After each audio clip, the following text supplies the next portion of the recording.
Start.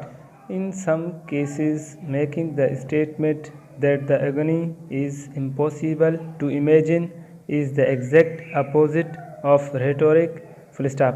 Imagine the state of the mother who is informed that her newborn has gone missing. Full stop.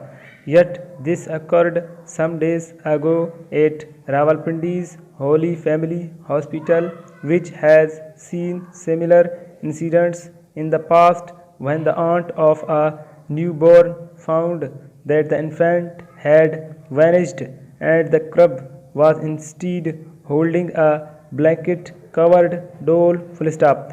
At least the story of this mother and child had a happy ending. Full stop.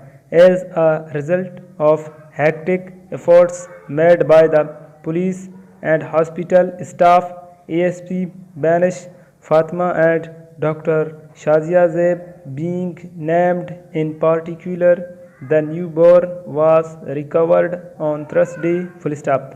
While the police have released only sketchy details, a spokesman said that the accused involved in the kidnapping are under investigation. Full stop.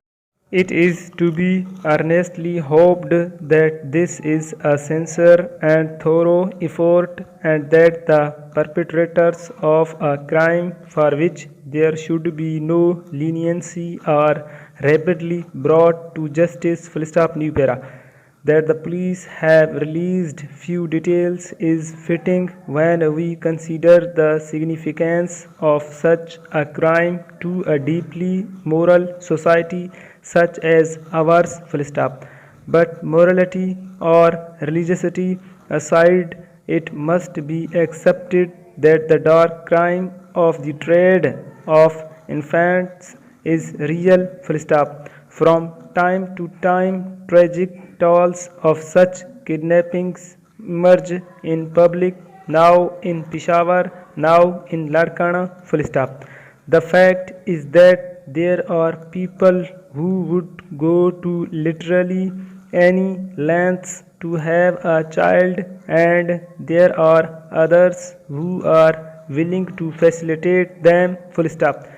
When this is contrasted with the incidents of babies being abandoned, one case was reported from Rawalpindi last year where the infant was adopted by the family that found her in a drain.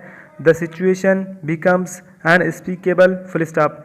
It is difficult to discern the quarters where an appeal for a change in this reality can be directed. Perhaps this is a matter where only the human conscience can intervene. Full stop.